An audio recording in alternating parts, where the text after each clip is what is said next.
So I want to call up front the rest of our panel. Chris Blackwood, please step up. Let's give all of them an applause. Thank you. All right, Jerry Bristol. Yeah, keep it rolling. Thank you. Robert Hernandez. Step on up. Glorious. Hey, we got Mark Giles. Let's give him another round. There's Dr. Petrakowitz. Get up there. All right, Martha Mendoza. Close. Cool. All right, and finally, Akasha, please. So we have curated a really powerful range of backgrounds and expertise for our panel today. So I want to just dive right in and let our panelists introduce themselves. Now, panelists, I have a rule, okay? I'm feeling spicy today. Raise your hand if you are too. Thank you. Yep, I see all y'all. Okay, so if anyone starts getting long-winded, I know we all have amazing stories to share today, but we also have limited time. So if I start to feel like things are getting a little gratuitous, I'm going to give you a little, feel that? Look for that. Okay, great. And if you ignore that, I'm just going to take the microphone away. That's how we're going to play it today. I know, so spicy. All right, so here's what I'd love to ask. Please state your name, your role, and why you're excited to be here today. And let's keep this short and snappy. Chris, take it away. I'm Chris Blackwood, and I'm the Senior Lead User Experience Designer at JPL. That's the local NASA. And I'm excited because I love UX people, and all of you are beautiful. Clap that for yourself. Amazing. Thank you. Jeremy Bristol, I'm the Director of Experience Design at EPAM Systems. I'm excited to be here because we're talking about really the mindset, sort of, where our hearts and minds need to be for adapting and working with these new technologies. That can be part of this panel. So thank you. Hello, I'm Robert Hernandez. I'm a digital journalism professor at USC Annenberg. I teach emerging tech, high-tech emerging tech. Part of my students tell immersive stories. I'm excited that we're all here, even though the tech has been around for a while. It feels like we as a community are putting it together to help install the core virtues and values that we want this platform to have. So that'd be it. Thank you. I'm Pete Markowitz, and I'm a teacher, also freelance UX. I teach UX, and I also teach development. And so I'm kind of a hybrid in that area. And, well, I'm going to find out if I'm excited. Love it, honest. Okay, I gave a talk on something like this a couple years ago. What percentage of the people here have actually tried out a headset like the one I'm wearing? Okay, now, yeah, I'm kind of excited. It's more than last 2 years ago. That's good to see. But I'm very interested in the adoption of the technology. I'm very interested in context. I'm also very interested in democratization of the technology. Because we're talking about this tech, and I really want to avoid what I would call a survival of the richest scenario, where this ends up with something that a tiny elite has and the rest of us don't. So that's it.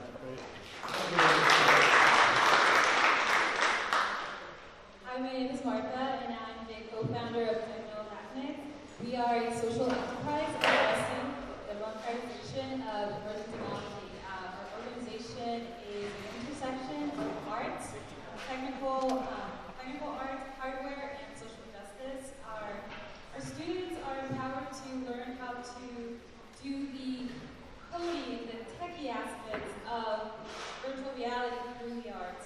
So, thank you for having us here.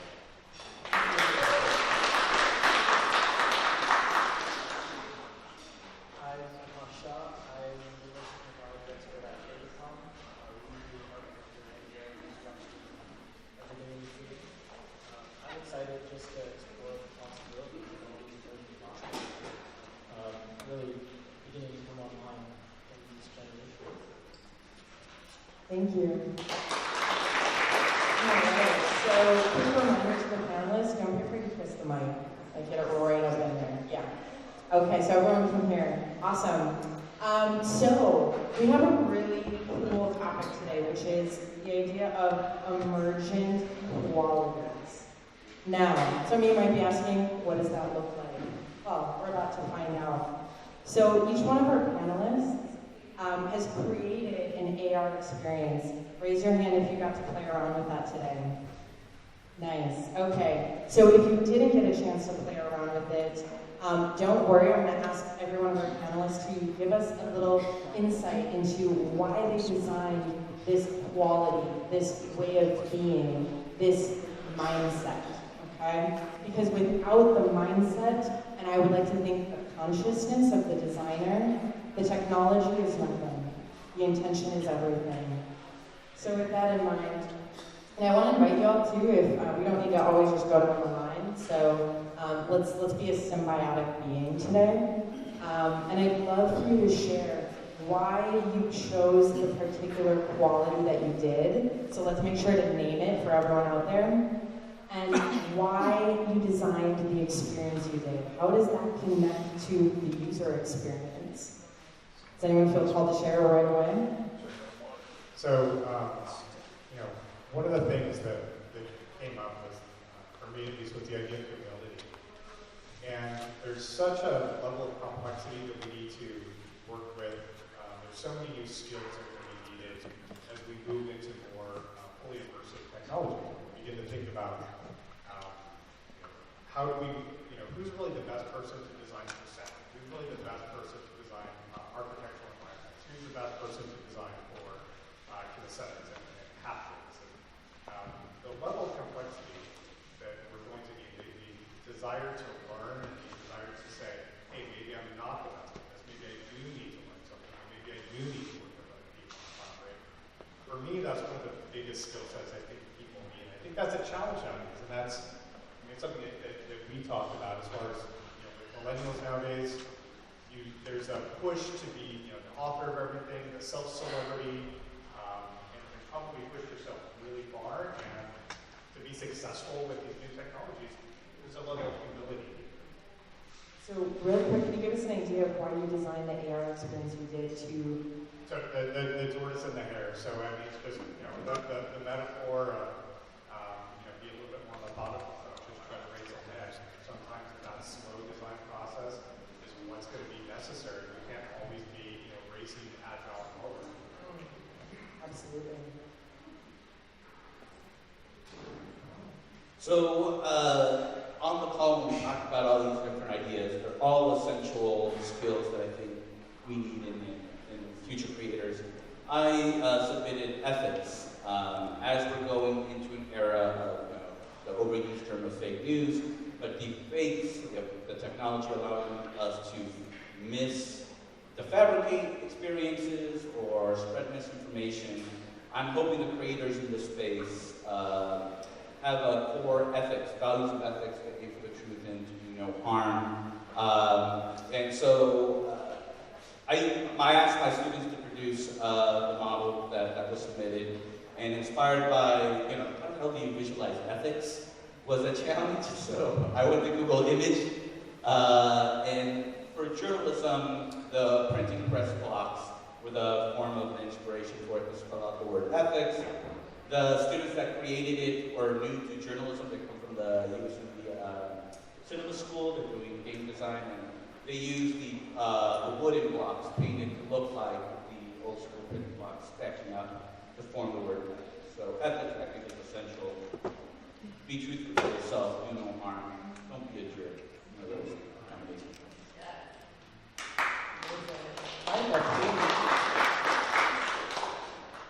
I think to echo what Robert said on ethics, one of the main reasons why I founded or co-founded Technolacnics was because when I first started to learn about the industry of VR, I thought, let me look to see who's in the space.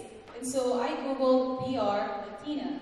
If you guys Google VR Latina today, 100% of the first page results on Google are porn results. If you do that for Asian women, for Filipinas, those are your results. And so I thought, how can I change that? And how can I help democratize not just access to hardware, but content creation? Because that really is, at the end of the day, what will drive mass adoption. And so with communities of color, with communities in under-resourced areas, it's not just bringing in the technology, but also encouraging our students to think that their stories have values, and that when we hashtag something, we are Latina, there is so much more possibility than what is offered at this point. And we chose curiosity and grit as the model, and one of our students is here. And basically, emerging technology and VR is very much a nascent field for mass adoption and using the current headsets. But that just also means that there isn't a whole lot of resources out there to learn. So it requires grit to try it out on your own, to have the program crash, to max out the program. And it requires curiosity, because through the arts, our students are able to say, I have this technological barrier, and I now have to figure out the actual tech solution to it. And so that's why we have that intersection in our mission.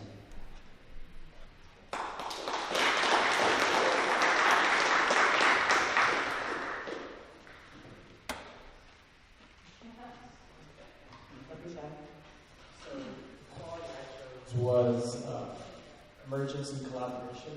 Kind of some of the qualities of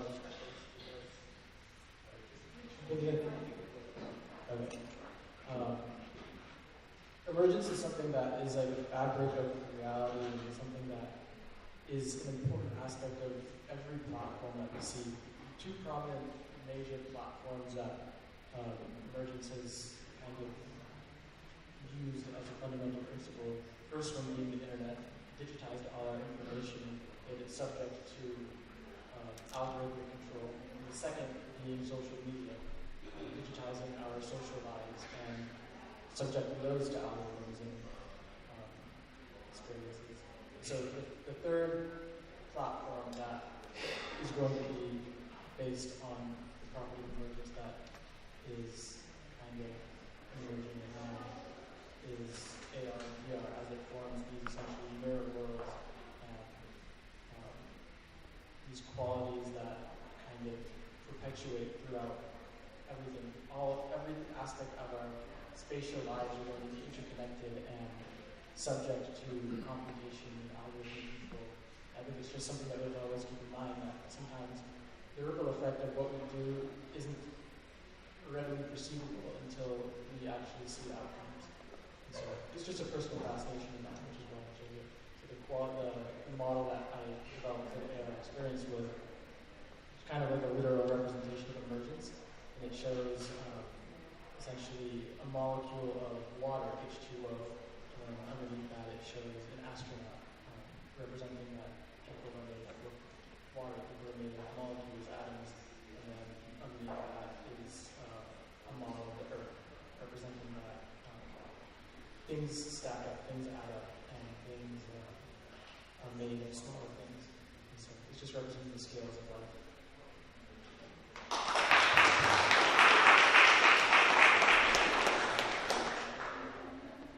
So my value was critical thinking, and I chose to represent this with one of our spacecraft, Mars Curiosity. And to be honest, critical thinking doesn't leap to mind when people think about what are design virtues, but I believe it is one of the most foundational, along with empathy. Because if you're not asking why we do things the way we do, you'll never get to the root of the problem. And curiosity represents this for me really well, because assuming you know nothing about the spacecraft program, so forgive me if I'm talking down to anybody, Curiosity was the first spacecraft to land using what they call a sky crane. Every other spacecraft we landed on Mars, we bounced in like a big bubble boy sort of bubble. And Curiosity used a crane that fired off rockets and then slowly lowered her to the ground on ropes. And the only reason we were able to do that was because we applied critical thinking to the problem. We asked, why do we do it this way? How can we do it differently? What can be better, safer, and more accurate? And so I'd love to see everyone apply that in every aspect of their lives.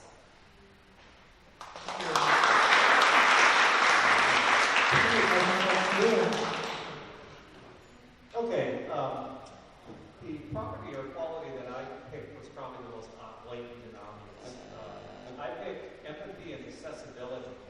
And the image there would have been in wheelchairs and crutches. So I want to be literal, and I felt I could be because I think that these immersive media have a very interesting knot related to both empathy and accessibility. The first one is people sometimes claim that VR is the empathy machine. The idea is that if we go through these experiences, we're going to gain greater empathy. And I'm actually pretty skeptical whether or not that works. I mean, I really would have to see evidence for that actually be true. But there is an empathy you have to think about when you're thinking about designing these immersive experiences. One of them is you have to have empathy with people who are not high-tech, who don't have sophisticated equipment, who aren't in certain industries. And that's one mode you would come in. That would be inclusiveness. Now, the second mode is, because so many people here are UX, is the very idea of what a user is like inside an immersive tech. So think about if I'm wearing a VR helmet, like the one I'm wearing, and I go like this, okay, right away I'm not there, for most of you. I just disappeared. And furthermore, when I move around in that space, my interactions inside the space are very limited. And what I mean by limited is, imagine a game character or something in the same space. They have total freedom in that space. I actually don't have total freedom. I have limited abilities to manipulate the environment. So basically, the best UX and VR model I can see is a user with a disability. And so that's exactly where I'm coming from, is that it's connected to the notion that we want to include everyone, but the very act of going into these spaces is we are all in that state where we need specialized access modes to get into the space. So it changes the notion we have of this disability and usability to think about these spaces. Now, the one other thing I'll say, which is related to empathy and accessibility, is that we have to remember these technologies when we're making these grandiose pronouncements of how they're going to change the future, is that they're centipedes already. They go way back in time. So this stereoscope that I have is over 100 years old. It was manufactured in 1916, and it gives about a 6K image if you get it adjusted right. Okay, so it's above 4K with a good photograph. And the point is, where we are now with the technology, people have often thought of this before, and there's a thing about generational forgetting and historical forgetting that we have to remember, because many of these ideas have been looked at already and have to be included in order to develop these notions. And things like access and even empathy have been considered before, and they need to be considered now. Thank you. You just did a great handoff to me, so I appreciate that mind meld. And what I really want to talk about next is we're in this Wild West phase of emerging technology, right?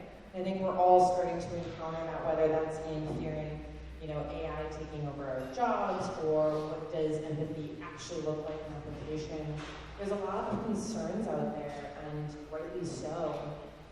So I'm curious to know, is there a specific challenge or concern that you encounter in your work and that you are really interested in shifting?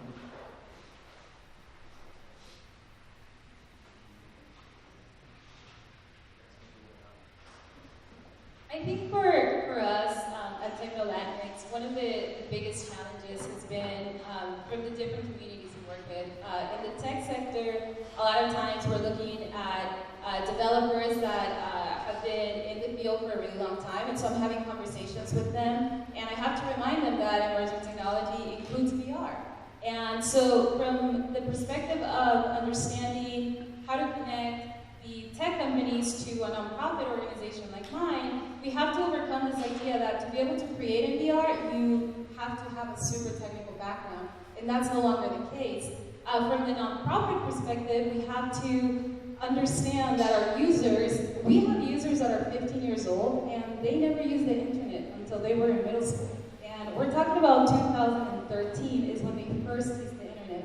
So 2 years later, they're creating immersive technology and immersive experiences that will be showcased, and I'll do a plug here. My Grandmama will be on May 25th, and it's a celebration of women, and it's part of it will be a big VR activation by young women, 14 to 16 years old. And so there's very much this notion of who is able to create, who is able to create a distribution channel, and who is able to tell meaningful stories within VR. And so for us, it has been marrying those two worlds and the shared mission alignment and being able to say, you know, it's not just a charitable thing, but it's actually a market expansive thing. We're creating new content creators. We are encouraging them to use these applications and these platforms. And in the end, that not only will diversify the content, but it also creates sales for software companies, graphic card companies. And so I think that with the Wild West, we're trying to address those two challenges. For me as a journalist, journalism is supposed to inform and serve our diverse communities. And so when we're looking at whatever it's VR, AR, XR, WPFR, we are consciously making compromises. Even though we can make some high-end interactive thing on a headset, my community doesn't necessarily have access to high-end HMDs. My community is everybody. So we make compromises to look at 360 video. That seems to be more accessible. Or trying to do AR distribution via Snapchat. What I'm trying to do from the journalistic perspective is empower as many content creators, storytellers, working in nonfiction that are not the New York Times or the Washington Post or have billionaires backing them, but it's an everyday local journalist who can use these tools to tell stories about our communities and can make it accessible to everyone in that community. So that's the challenge of it. I mean, for me, and kind of thinking about VR and how we apply it in the business space, some of the challenges, it comes down to accessibility of creators. So that's certainly a big challenge, and there's a lot of people talk about how we get better at that, because if only a few people have access to, say, a basketball court, you really don't know who the basketball players are, right? So the way that we get to the next level with creation and really understanding who are the best creators and who are the right skill sets to apply to these, I think that accessibility is the first thing. And then I think as we do that, it becomes easier to have those conversations with clients as well, to be able to bring them into that process, to be able to walk them through processes of creation.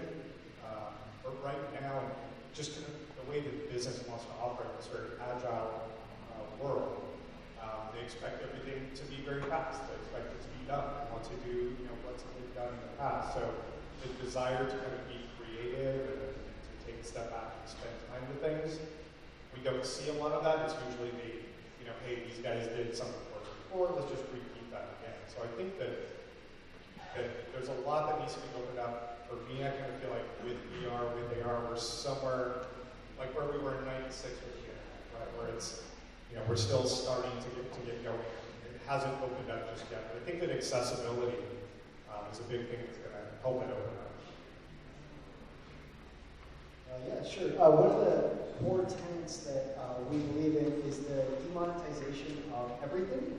And virtual reality represents the demonetization of presence.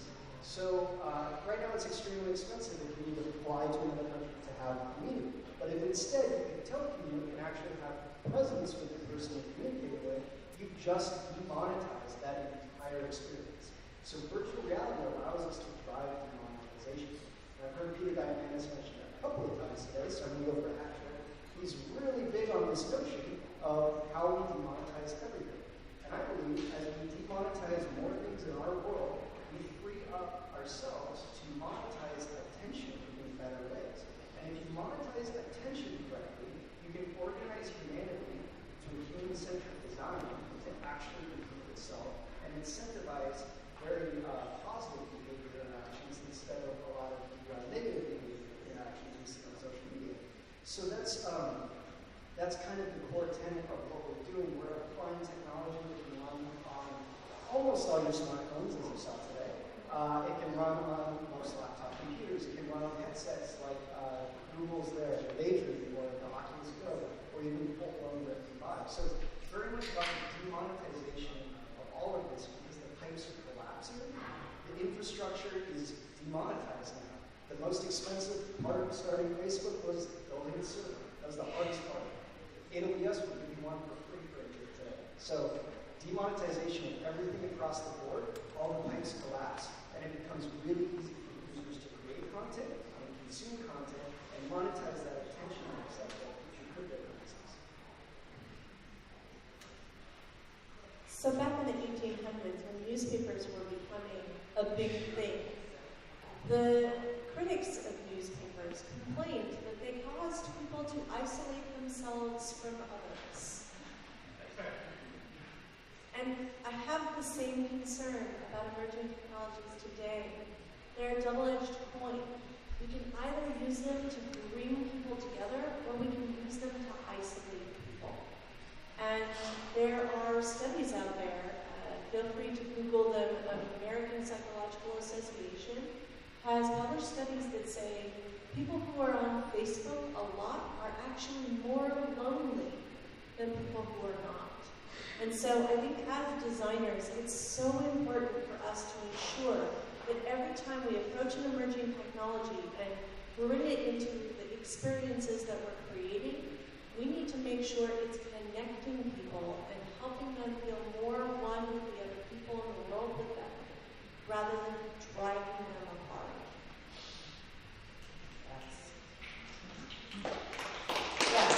Round of applause. We have some really people on this panel. Thank you. Yeah, here's what I was thinking about this. I'm teaching at this school, and part of what we're trying to do is introduce immersive technology into the curriculum of people who are specifically on the UX track as well as the development track. And there's a problem, and the problem is what some other people have alluded to, which is democratization, first of all. First of all, it's difficult to get the technology in an environment with people who are at the school. But secondly, we have a real problem with content. You know, if you look at the typical VR content, it is really very barren at the moment. Now, with the exception of specialty stuff that's been built, mostly in AR, and it's being used by business for training, basically, when I put on a VR headset, I only have two things I can do. I can kill something, or I can have sex with it. I mean, that's basically what's there. And it's because, you know, at the moment, it's not great. And I've watched students work with it, and frankly, they get bored fast if you show them that sort of thing. In contrast, I've noticed that the things that do seem to work are creative tools for authoring. So I tried some students out, and I was using Google Blocks and Google Tilt Brush so that you can do painting and build objects. Instantly interest. Now they want to leave the headset on. And that's the part that kind of excites me, that the real route in here is bringing this down to a level where people can start to work in these spaces, rather than imagine we're going to build these amazing worlds for them that they're going to wander around in, basically as a passive participant, you know, whatever we say about interactivity. And so the most exciting part to me is, can we get those tools up? First of all, the tools that someone would use to design VR. Let's just go to the UX thing. Who uses Sketch? Yeah, Sketch really sucks at VR, doesn't it? It doesn't even do it. How's that? Right? I mean, you can't even do it. I'll tell you, there's only one tool. There are two tools that allow you to do anything like this. Figma does allow you to do AR pretty well. There's another one called Protopie that has really good sensor. Everything else blows. So all the people who are designing the experiences, we're leaving it to the game industry. Apologies if that's where you're from. And the game industry comes from a completely different place than, let's say, UX experience design or human-centric design. That is not what they're about. And unless we get in there and develop that level of things so people can get excited about creating in the spaces, we're basically leaving it to, I don't know, blowing up a 3D monster. Or exploring Mars. I just want to put that out there. You can totally explore Mars. Can I blow something up? It's interesting for us. The audience that I often have to present to is a spectrum of enterprise and community stakeholders for various projects. So accessibility for us becomes a question of more ease of use. And so we often find ourselves limiting the experience for the sake of having a user go through an experience is more intuitive to their natural senses. And so instead of having it be highly interactive, being able to click on anything, anywhere, and have different things pop up, it's more passive experiences where you are told to look at a certain thing and it will activate something else. If you stand in a certain spot, it'll activate something else. So passive experiences, I feel, have been one of the best ways, with the limited hardware we have, to kind of, in one way, make it as accessible as possible for audience. That's just been my personal experience with getting people more familiar with the tools we use. Did everyone answer that question? As you might have noticed, I'm losing track of some of our panelists. So, incredible. Okay, so much came out of that. I'm trying to figure out which direction to go. Here's one that I didn't actually prep anyone with. I'm really curious, given the fact that we're talking about world building, what is the future that you are creating, cultivating, envisioning, incentivizing through the technology that you're currently using, building with, etc.? What is that world that you envision and you are calling forward? For us, we use a lot of the content creation tools that are art-based, so Quill for animation, Medium for VR sculpting, and Tiltbrush for more interactive, augmented art. And so we work a lot with Latino communities in East LA. LAUSD is over 3/4 Latino students, and so because we're working out of East LA, that's just the population we're with, right? And so we're creating a whole story around migrant mamas. And one of our students wanted to create the living room of her grandmother and the stuff that she would find in the kitchen, using objects from Google Poly and from the different 3D asset stores, if you will. We were looking for Latino culinary objects, and we couldn't find any. So what we're creating for right now is we're creating a vast, permanent collection of remixable 3D assets so that future content creators can just go in and grab. And our students who are in their teens, who were, late to the internet, they are the ones, those are our leading artists. And so that's what we're creating. We're creating objects to diversify content creation.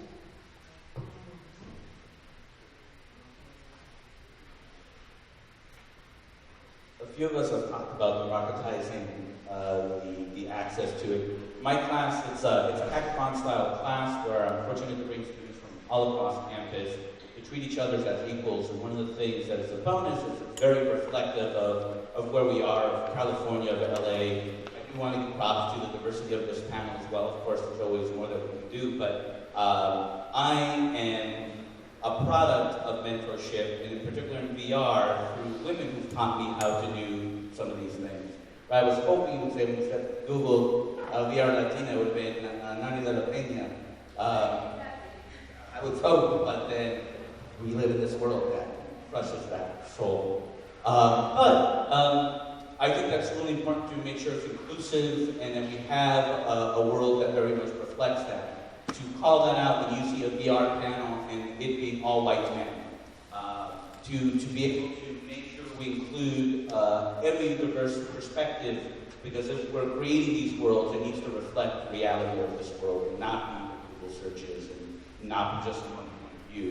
Those are very real shortcomings that current technology has. You can Google and see lots of examples about, a dark hand going for an automatic soap dispenser, not working, but they put a white paper towel on it, then they get the soap dispenser, all these different legacy things about technology that was designed by a certain community, leaving everybody out and rewriting history to leave everybody out. So my hope is to actively remind people and include everyone to make sure we're there and active.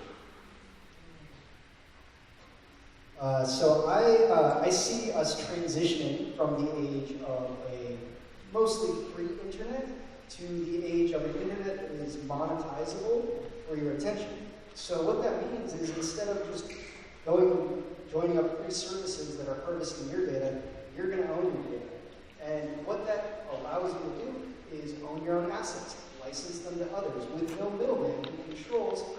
middle person, who controls where those assets, what cut is being controlled. You are in total control of your data. And as we move into these digital worlds that we're building, I think that's going to be paramount. The frameworks that we choose to use to design these are going to dictate the behaviors that inhabit these worlds. So if we build positive reinforcing behaviors, we're going to build beautiful worlds organically together. That's amazing. We have technology on the International Space Station right now that allows astronauts to stick a HoloLens on their head and receive instructions overlaid on their equipment for how to repair it and swap it out. And I see this as a seed. I feel like someday in the future, you'll be able to learn to do anything you want. You'll be able to fix your own car because you'll have an overlay that shows you twist this thing that way and put this thing over there, plug this into that. And I really can't wait for that to happen because I think once you have the ability to learn anything you want, you can switch jobs on a whim. You can try new things. You can open up a whole world of creativity and independence that I think until now has been expensive and hard to get to, and so many people don't even know where to start. And I can't wait to see that happen. The kinds of things that we see is the kind of things we're being asked to do. So we're seeing AR used in healthcare. This is a request we're getting. We see AR used for training folks that need to work on an oil rig. It might be remote, so we want to put them in a training room and show them locally what they need to do before they go there. So these are kind of the rudimentary things that we're seeing people do. We've done things where we let somebody do an AR experience over their vehicle so they can see the different labels and how they should interact with those. I think the challenge that we're facing is determining and really sort of being ethical again about what are the values that we're creating for people. How are we sort of holding ourselves true to creating the right kind of experiences? Because, for instance, if I create an experience for you where you're going to put on your new sports shoes, you're going to go run through a field in this virtual space, have I really improved your life? Like, I've given you something that you could have done on your own. And it's fantastic because you have all these measures and made it great for business. But I think that's the challenge. It's like always, focusing on this North Star, or how am I actually delivering real quality, real value to people, and not just kind of chasing, what's good for the short term, what's good for business right now.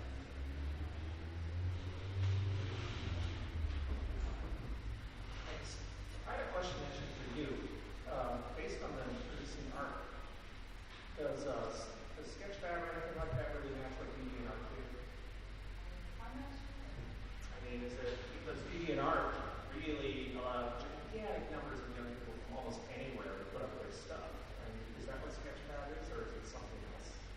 I think Sketchfab is a two-sided marketplace. Sketchfab is a two-sided marketplace, and so for the purposes of monetizing assets, it would be a way to enable someone to own their content, their copyright, their licensing, and whether they want to allow someone to mix it for free or not.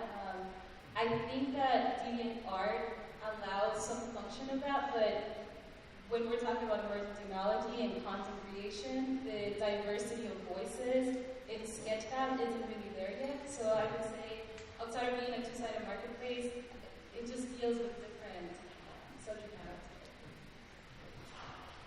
Yeah, here's where I was thinking about the future. Okay, I tend to think about it as an instructor because even though I've done 2 AR prototypes in the last year, but mostly I've been teaching, and I was involved in developing a design program at the school. And so I'm teaching design systems, and we're going to talk about immersive tech. And when I see the future, I see it's not just the potential, but we really have to have designers think about a couple of dangers that are in this place they can go into. And the two that I'm worried about the most are what I would call deification is one of them, and the other one is infantilization. Okay, now, what I mean by deification is when you have voice-actuated systems where you're talking to this super powerful entity in an abstract space, it really just immediately develops the trappings of religion. that you're talking to a deity. And Alexa already has that. Alexa is bigger than any human being. Alexa is a goddess. Okay? And the menace that we have right now, if we want to think about it that way, is that these things are going to be seen as higher powers long before they are. You know, I mean, Kurzweil thinks they will be someday, you know, whether or not, people already think they are. And right now it's a big puppet show. So that is a big problem with these technologies, is that they do push you in the direction of thinking about, you know, like that you're in a divine realm, and that's one of the very dominant features I think people are going to get. The second one is what I call infantilization. There's so much effort to make things personalized, to make things react to you, or make things respond to you, to make it simple so you just wave your hand. Basically, you can think about a younger and younger and younger person using the technology. So basically, at a certain point, the technology is treating us like a 5-year-old. And it's encouraging us to think that way because it'll gratify or satisfy every need we want. And so the danger is we get turned into little kids in the face of these gods.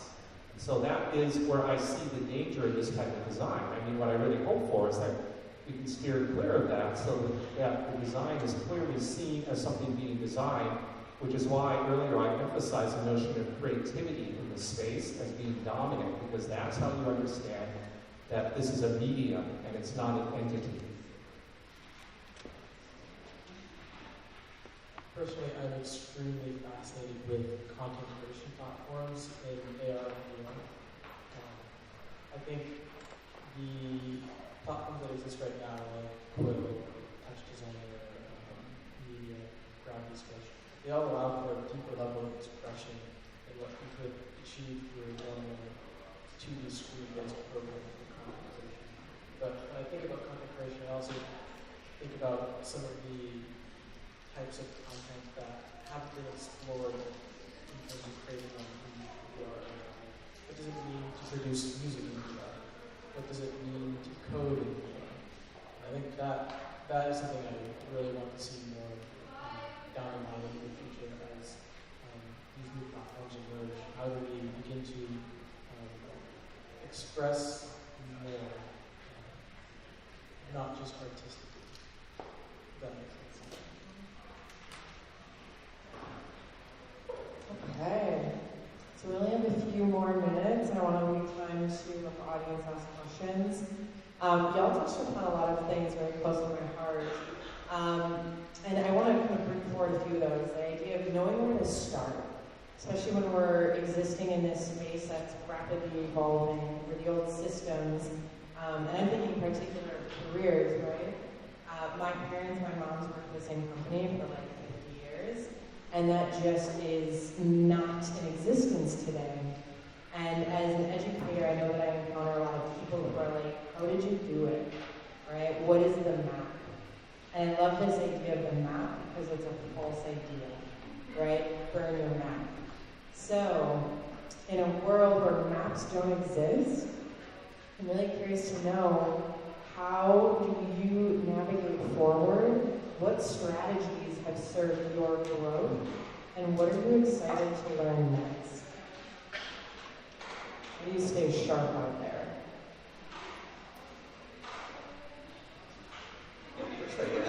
Trying not to go first. So I have this conversation with my students almost weekly, and journalism has, like every industry, exploded, blaming the internet if they're being lazy.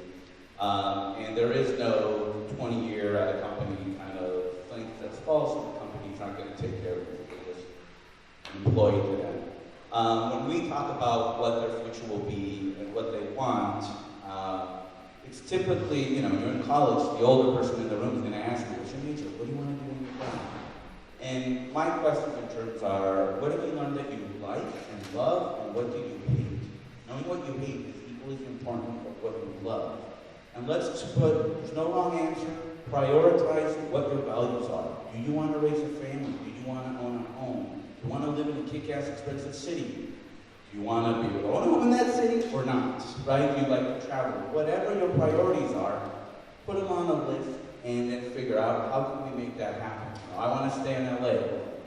Journalism and news in LA is not the best compared to other cities. They're struggling still.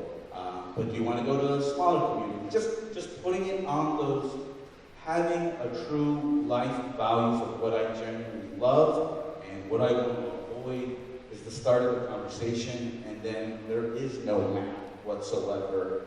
You just go for whatever the hell you are passionate about, and I believe, and I'm sure parents would be upset with me saying this, but I believe that your passion will turn into money. I think you will go, you could be an accountant and have stability, no offense to accountants, but if you really love to go write, or if you like to code, go pursue your genuine interest, and then talk to people in the different fields things overlap with to find out, just because you're in an incredible company doesn't mean you have a great boss.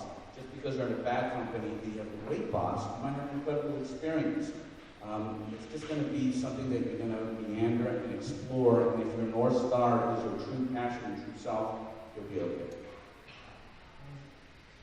I love the reference to meandering because that was kind of where I went too. The advice I always give about how to find your map is that you make your map by being open to every person around you. When I ride the train, I ask the person next to me what they do for a living, and I ask them to tell me all about it. Anytime I'm in an elevator with someone, I ask them, what do you do? It's a 30-second bite of something new that I would never have seen before. And some of those things have led me right where I am today. And so I think that the most important way to find that meander direction is to be aware that there are a million directions everywhere around you, and just follow the ones that look interesting.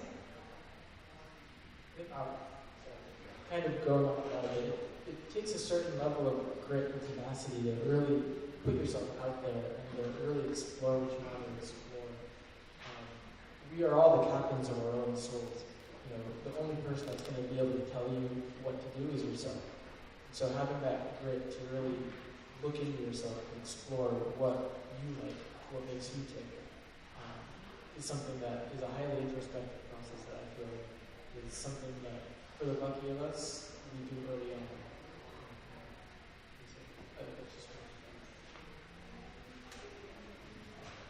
I think for me and for my students, I always use my example, my life example, because it's really limiting sometimes in communities that didn't grow up. I didn't use the internet until I was a freshman at UCLA.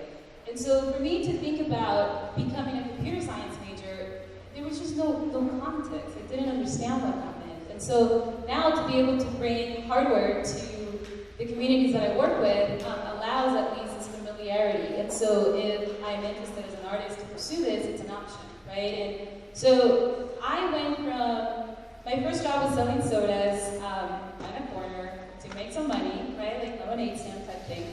And but I also had this idea that I wanted to do more and I wanted to be an attorney. So I went to law school. From law school, I never practiced. I went to Wall Street. I was a trader, and there I met so many people working in the tech sector. And I wanted to know, like, what are you looking at? What are you trading? What is your your prediction from this monetary perspective? That's how I got into emerging technology. So I've been able to, very lucky, jump from one industry to another, and that's what I always tell my students. You don't have a specific path. You can get to one point, like mathematically, one point has an infinite number of ways to get to it. So that's, no math. So, from my perspective, I think start with people. I think start understanding people. And the better you do that, the better you're going to be able to offer things that are valuable. I think that a lot of truth has been spoken here by the panel as far as finding the path. There is no one path. But there definitely is the need for passion. It's understanding and being aware, having that humility to understand when what you're thinking about actually has that market fit, when you actually have that market fit, when you're actually offering things that are of value to others. But it's definitely having the humility to go, I need to learn from others. I need to take things from diverse perspectives, as you mentioned. The conversations with people in different practices, be willing to collaborate with folks, and really when you meet them, understand that everybody does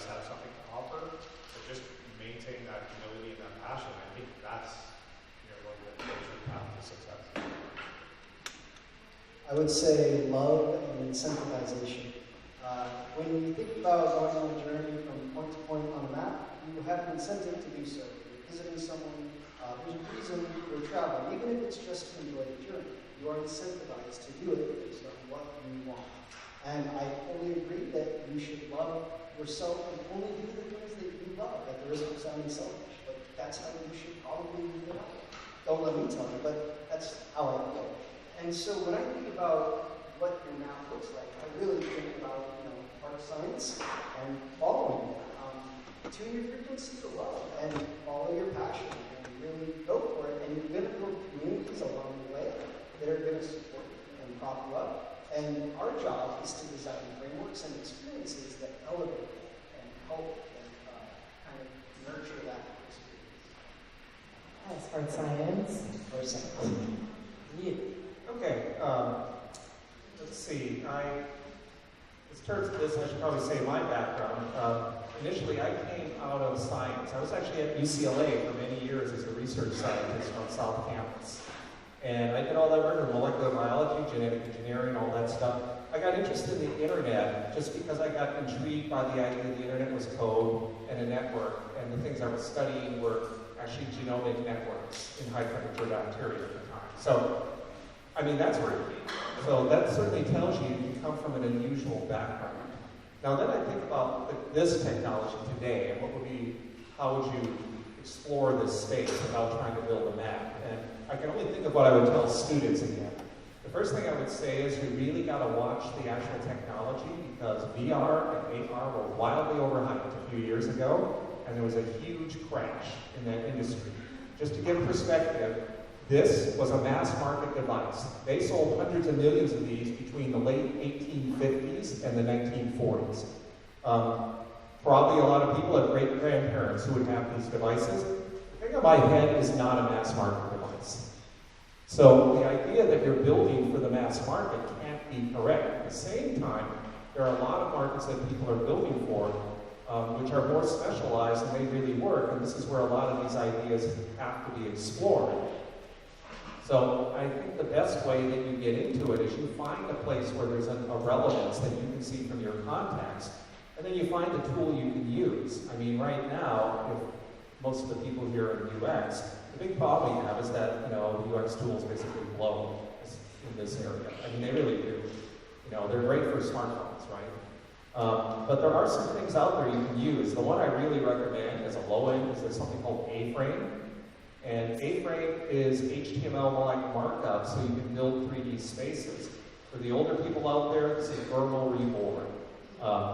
But it does allow you to come in on an on-ramp. I tested it. Students who've had no training in HTML can put up little 3D scenes in about a half an hour in those spaces.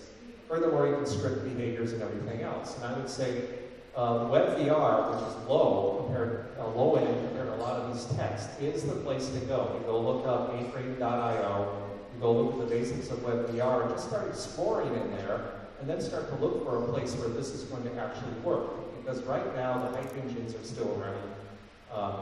And like I said, the game industry kind of has a stranglehold in people's mind share at the moment about what this future world is going to be like. I mean, I love Ready Player One, but, is that really the world? I mean, that really looked like a Gen X nightmare to me. That's what it looked like. Okay, I should tell you why I say that. Not to go on Xers. I used to work with Bill Strauss and Neil Howe, the guys who invented these words, Xer and millennial. So my perspective is the best thing to do is get your mitts on the tools that actually work, and just do whatever you can, and then start thinking about what would work in that space, according to what you understand. And don't wait for it to get perfect. Quick plug, the app today was A-Frame, just so you all know. That's what you were using, was an augmented reality layer on top of it. So I also recommend it. Well, Figma is pretty good at setting up authoring in AR. The tools I think that work are Figma. Figma actually has AR tutorials on lynda.com. So you could actually go in there if you get a copy of Figma and start experimenting with that. Now, if you're not on a Mac, because I think Figma's Mac only, which is another thing. Because think about it, the whole game industry, the whole 3D industry is running on Windows. Pete? Is it a I'm surprise? going to stop you there because we have to kind of wrap up. Okay, I'll wrap up. We have time for questions. I just want to say, to kind of recap on some of the amazing advice that just came down the line here, there's a lot of possibility out there and how do you make the most of it. So here's what I heard. Introspection. We're dealing with a ton of distraction right now. So how do you actually know what's true for you versus what everyone else is telling you to do? Big thing. We need to actually pay more attention to who we are and what we have to offer. And I really appreciate that idea of knowing your values and then offering value. I heard also creating access through action. I think that's super powerful. Pete, I heard you basically talk about play, which I think is super important. I know a lot of people are afraid to quote unquote F up, but why not? And I think wonder. I really want to end on this concept of when we get curious about people and when we get curious about ourselves, we are an AI system, right? We're not artificial though. And the more that we are open to data coming in and processing that and using that, the more powerful we become. So please give our amazing panelists a round of applause.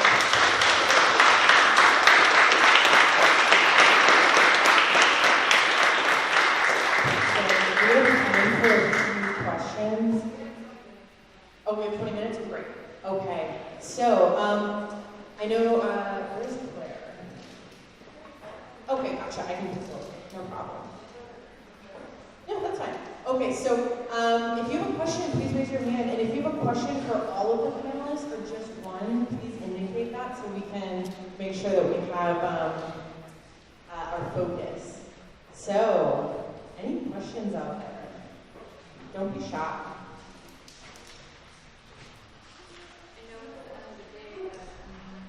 Right there. One of you brought up the idea of almost kind of a singularity concept. Anyone's familiar with the idea of like a God AI. And did any of the other panelists have comments on whether you think that that's a reality in the future or something that is a serious concern? And if not, why? One of my favorite novels is Frank Herbert's Dune. I don't know if any of you are familiar, but if you're not, let me just explain that it takes place in the far future where thinking machines, aka computers, have been banned.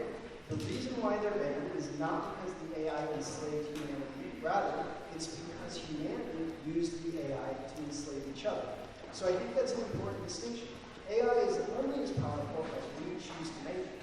That's the conversation we need to be having, we need to be proactive, and we need to lay down, again, human-centric design dictates how AI will work. I think today we have deified money and glamour, and in the future we might deify AI, and it will just be replacing one thing with another. I think it isn't inherently bad. I think we humans need to have something to grasp at, whether it's an amorphous concept of a spiritual God, or whether it's a tangible concept of reading pieces of paper. I think that we just need something to guide us. And so if it happens, it happens. And yay, that means we won't be deifying money anymore.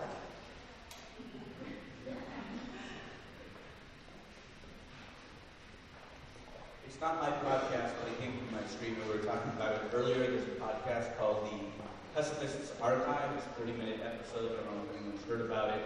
But what they do is they look at different technologies and how the media has covered it. They say it's the end of the world. This is making us dumber. From bicycles to umbrellas to the Walkman. I pointed it out because every piece of technology that comes is going to make us dumber and isolate us, or it's going to enslave us, or it's going to save us, and it's neither in my opinion. We're just going to evolve into that field. But as long as we're having the conversation about ethics and values and what we want, hope this thing to shape, I think that's a really great start. But that's my concern. Just make a really quick comment. You mentioned Dune. Very similar idea in Star Trek. The original Star Trek series, the reason if you watch any Star Trek, people don't look transhuman is because it was a terrible event in the past that makes them abhor the idea of manipulating their bodies. Anyone else has questions?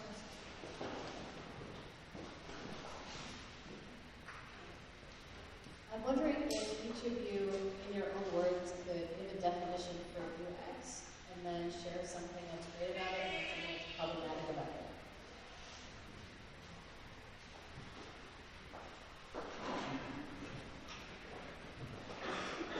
UX is a pretty broad term. It is user experience and it's better, but UX can be applied to everything. Like, if anyone else has say, go ahead. Just I think for us, seeing the work that is produced at our lab, user experience is also the simplification of tools that allow someone to create an immersive storytelling piece. And as we go into more codeless, if you will, technology, user experience is continuously evolving. So I'm not sure that there is like this one definition through the lens that we use virtual reality for. But user experience, I think, is just simplifying the way that people can understand an experience. For me, teaching journalism is about storytelling, trying to meet our community where they're at and try to optimize, regardless of the platform or technology, how to get them to care, how to give a shit about the world around them, and they're not. And whether it's a Snapchat AR app or it's the beautiful broadsheet printed paper, how can we make that experience welcoming but also informative? And even if it challenges you or makes you uncomfortable, that experience has to be really thoughtful. And my industry hasn't had a great history with that. But it's constantly evolving as an opportunity. So this is the sort of definition that in my organization, because we are so many engineers and there's so few of us that actually work in design and UX, that it's something we're constantly talking about and how to define that. One thing that you hear a lot of is people want to think of UX as just risk mitigation, right? That we're going to talk to people, make sure they're going to like and don't like, so that when we do get into the market, we minimize the chances of failure. What I think it has to be is aspirational. How do we create delight? How do we create something better? How do we bring something, bring people to another level? So we're using our understanding of people to elevate, to deliver value, to give them something better, and I think that's where we want to aspire. And if it is to be aware that business sees the value in innovation. So I think UX is a rigorous discipline that combines art and behavioral science. And I think that they do that in order to facilitate human interaction, whether with other humans or with technology. And I think that's the most important part, that it's a combination of art and science is interesting, but the fact that it facilitates human interaction is the most important. So I see the universe as software, basically, which means it's updatable. As soon as we learn to control it, we can manipulate it. And I think that we're seeing evidence of that all around us. We learn how to manipulate our environments to a great degree. And as we move into spatial computing, we're going to continue to learn how to manipulate our environments. So when I think about user experience, I consider us all nodes in this network together. And what interests me and fascinates me is how these nodes can share all the information frictionlessly in ways that strengthen the entire community. So good user experience is mindful and brings togetherness. Well, that answered your question in a lot of different ways. Anyone else have questions? We still have time for a couple more questions.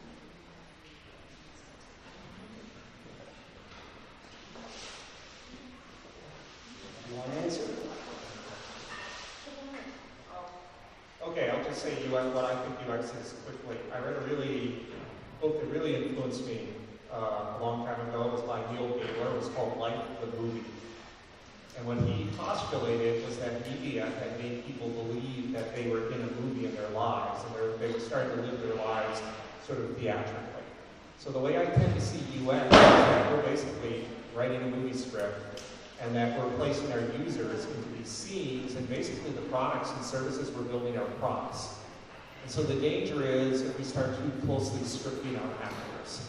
And that's the part I'm worried about. I think it's okay if we build a movie for them or a great scene they can play, but if we start actually designing the actors ourselves, which again, is the danger is removing these technologies, that is where UX could go dark. And I guess that's my question, Bridge. So I had the opportunity at CES to spend a day with the auto companies looking at AI, and I could have had a great drinking game with the word frictionless that they were trying to build into everything. How much do we have forces, though, that are attempting to build frictionless environments that then can be a clash to the creating personas, creating great interpersonal positive actions? What's the challenge of parties wanting to create frictionless environments? So one of the biggest challenges is that there's always a desire to deliver more features. And when you have more features, at some point the level of complexity just becomes such that how do you actually make it frictionless? And so what you're often seeing in automotive, to a great example, there's so many features, there's so many things you can do. How is that actually frictionless? At some point you just become acclimated to it, you get familiar with using the variety of tools. So we were talking before about how people, when radios were new in cars, everyone was very afraid that people were going to crash and go off the road because there's a radio in the car. Now, nobody worries about that. Nobody worries about these things. And we also saw that when mobile devices were everybody was distracted by it, driving, and now we worry about texting and driving. So I think that people do acclimate, but I think that getting to the frictionless, that also goes along with the advancement and how familiar and how adaptable we are with the new technologies. But there's always going to be friction because business is going to want to put more features in, stuff more people into people. It's always going to be a challenge. It's always going to be a challenge. Yeah, actually, add to that, because I really like what you said. In terms of frictionless, I'll show you something that's not frictionless in the slightest in this medium, and that's doing this. And that's coming back out, and no one's really designing that part of the experience. They just think about the part that's in there. They're not really thinking about the whole process on and off. Why would a user even put on the headset? Because I've been wearing this thing for a while because I have Netflix VR on it, and I was wondering if I could really try watching a movie, and it's too itchy. I mean, by this time, there's no way I had this thing on for that long. And so that's the problem I have with frictionless, is they're thinking only about that space inside the helmet. They haven't even thought about the whole process. The movie industry thought about that a long time ago. They make us get into our cars and go drive around on snowy streets or something and go to that theater and play and confront the person for popcorn and everything else. And somehow they got us to do all that. This industry doesn't know how to do that yet because they haven't thought about the whole process. And so it's really far from frictionless. Really quick, when I think of frictionless, I think it's important to realize that in some experiences, they're designed, some elements of these experiences are designed to be friction-full to the max. Like on Facebook, trying to delete your account is not a frictionless experience at all. It's designed to be as cumbersome as possible. So that is something that always be done differently. Yeah, that's funny because I was going to say a little bit of friction can be a good thing in the right place, right? And I think that there's a danger in frictionless experiences because of unintended consequences. So if it is too easy to spend all your money, you will spend all your money, and then how do you pay your rent? So I think friction should be applied judiciously. Also, I think in friction, it depends on definition of it, and I think the definition for friction changes as we move through different technologies. I think that creating friction, just as was mentioned with deleting your Facebook account, is meant to be that way, but I also feel that friction can be this, I don't know, like keeping out, like you are outside, you're trying to come in, and that's friction, but creating the frictionless, which would be this door is now, you can open it easier. If you don't know the door is there, there is, that doesn't become frictionless, even though it was designed to be frictionless. When I think about frictionless, I consider it to be between two different entities. So, for instance, the concept that Facebook makes it hard to delete your account, right? That's inside of Facebook. That's just dark pattern design. That's just tricking users and taking advantage of it. That's not friction. To me, friction is what occurs between two autonomous entities. And the way we reduce that or design it correctly is through open systems. Most complex problems we solve right now are being solved through open source technologies because you're able to crowdsource your talent. We have 5 billion brains that are going to come online in the emerging world over the next 5 to 10 years. Imagine what kind of new insights they're going to bring the way we design our products. So the way we make that frictionless and inclusive is to do it open source. Allow everyone to have a say. And vote or decide or implement, and the great ideas rise, and hopefully bad ideas will fall. Thank you. That was great. You were one more question?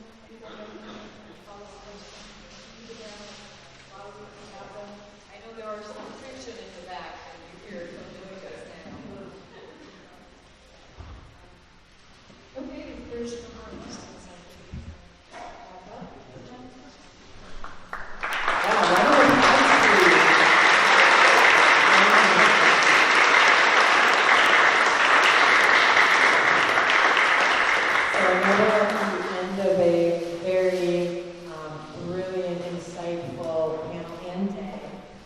So I know there's some closing comments that are going to happen next, but I just want to say, please, if you have any other questions, comments, insights, make sure to have a conversation with one of our panelists. There's a lot here to unpack.